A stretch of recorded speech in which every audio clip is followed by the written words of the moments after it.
Hi friends, in this video we are going to discuss an important topic under UPSC Civil Services Mains Examination Syllabus under International Relations, Bilateral, Regional and Global Groupings involving India and or affecting India's interest. Now this topic comes under General Studies Paper 2 under International Relations, right? Now when you approach the syllabus for mains examination, please remember this. For the mains examination, UPSC expects you to develop in-depth understanding of issues, of various issues under all subjects. Here knowledge is very important, analytical thinking is important, out of box thinking is important, right? The range of facts that you have memorized, right? Facts, figures, statistics, numbers, years, etc. These are not important for the mains examination, right? You should understand the essence of any topic or any issue, and you should be able to analyze it from many dimensions. You should be able to give your own points of view, suggestions in the examination. So whatever topic you study, ensure not to memorize many things unnecessarily. Don't study from multiplicity of resources. This won't help you at all, right? So please keep this in mind. Now, this part of the syllabus, bilateral, regional and global groupings. Now, what's meant by bilateral, regional and global grouping, right? So there are certain basic things you have to understand under international relations. What is bilateral grouping? Bi means two. So bilateral means between two sides. So relationship between two countries or two block of countries, or relationship between a country and a block of countries. So this will come under bilateral grouping. For example, India-China relation, North Korea-Russia relation, India-ASEAN relations. All these are examples of bilateral groupings, right? Now, regional grouping. Regional means in a particular region of the world. So that's called regional. For example, South Asia is a region. Indo-Pacific is a region. West Asia is a region. Latin America is a region. So we can find certain grouping of countries in certain regions of the world.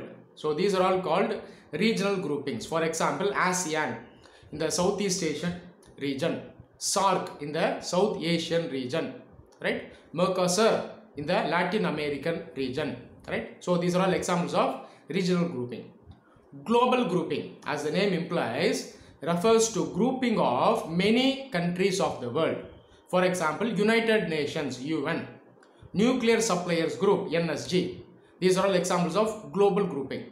Either the group will contain many countries of the world, or the members within the grouping may be less, but this grouping will be of very high significance. For example, G20, G7 and so on, right? So these are all global groupings. Now under this part of the syllabus, you have to study how these groupings affect India's interest. They could either involve India or they will not involve India, that doesn't matter, but you have to see the implications of these groupings on India's interest, right? Now, these groupings may affect India's interest positively. These groupings could affect India's interest negatively also. You should study from both perspectives, right? So, focus on both sides of the coin, right? I'll give some examples to help you understand better. Let's take the example of CPEC economic corridor, right? China-Pakistan economic corridor. This is an example of a bilateral grouping, group between two countries. Here, China on one side and Pakistan on other side. This doesn't involve India, but we have to see whether this grouping affects India's interest positively or negatively. Now CPEC, I believe you will have some fair idea about CPEC. This is an economic corridor, huge, massive infrastructure project that is developed by two countries, Pakistan and China, mainly developed by China as part of its BRI, Belt and Road Initiative. This project starts from the westernmost province of China, Xinjiang province. It ends at Pakistan's coast in a port called Gwadar port, right? So this is regarding the CPEC project in brief. Right now this project is valued at around $80 billion. Now the main issue in this project is it is passing through India's own area in the state of Kashmir, that is POK, Pakistan occupied Kashmir. Pakistan is already in illegal occupation of a part of Kashmir states, so that's called POK. Now China and Pakistan, they are building this economic corridor which is passing through POK. Now doesn't this affect India's interest negatively? Is it not? Pakistan is already under illegal occupation of Kashmir. On top of that, it is building a corridor, an economic project along with China in this region. This is definitely affecting India's interest. It is affecting our sovereignty. If we accept this project, it almost implies that we are accepting Pakistan's claim in Jammu Kashmir, is it not? Now this is an example of a grouping that affects India's interest negatively. So this is just an example. This is how you should study, right? On the other hand, these groupings may affect India's interest positively also. For example, the Belt and Road Initiative, right? So many countries are part of this project, right? So this is a huge infrastructure project once again. Now India's own infrastructure projects can be linked along with China's BRI initiative, right? Now this may affect India's interest positively. It will bring prosperity to India. It will link India with the rest of the world. For example, projects like INSTC, in which India is a member, and projects like Ashgabat Agreement, in which India is a member, can be linked with China's BRI initiative, right? So these are all groupings that can affect India's interest positively also, right? Now let's take the example of a global grouping involving many countries or involving few countries, but it is of very high significance. Let's take the example of BRICS. So BRICS is a grouping of 5 top developing countries of the world: Brazil, Russia, India, and so on, right? Now this is a platform for cooperation between developing countries. So India is a leader within BRICS. Now through BRICS, which is a global grouping, the members may be less, but the significance is very high. So BRICS can be considered as a global grouping, right? So here there are a lot of positive interests for India. BRICS can provide a platform for India to become a leader for the developing world. It is already a leader. This platform will help India to grow more.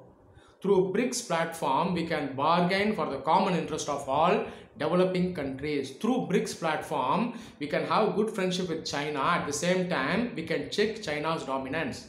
Through BRICS, we can bargain for our own interest, for the common interest of all developing countries at WTO. We can bargain for the common interest of developing countries at climate change meets. So this is an example of a global grouping that affects India's interest positively. So we can keep giving many examples. Coffee Club, example of another global grouping that contains nations like Pakistan, Italy, Mexico, and so on. These countries, this group, Coffee Club, right, is opposed to any reforms in the UN Security Council. So these countries, they do not want to expand the Security Council, right? India, we are trying to become a permanent member of UN Security Council. We definitely deserve to become a member because we have contributed to the world. We have sent peacekeeping missions to many parts of the world, right? Apart from that, we have taken important initiatives. We have stood for the overall concerns of the world. We have stood against nuclear proliferation. We stood against war, right? We stood against imperialism. We have stood for the cause of oppressed people around the world. So definitely we deserve to become a permanent member of Security Council. But this Coffee Club, it is opposing our membership. Now this is an example of a global grouping that affects India's interest negatively, right? Get it? So this is what you should understand. So when you study international relationship, ensure to obtain the knowledge. Study these groupings, bilateral, regional, as well as global groupings. Don't just memorize. It won't be of any help at all. right? So obtain the knowledge, find out how these groupings, whether they involve India or not. And the main thing is you should check how they affect India's interests. So you can take notes, you can create synopsis for international relations under these topics. So if you have ready-made notes, you can easily write in the mains examination by taking points from these notes directly, right? So this is regarding this part of the syllabus that we have discussed. I hope this is helpful to you. Thank you.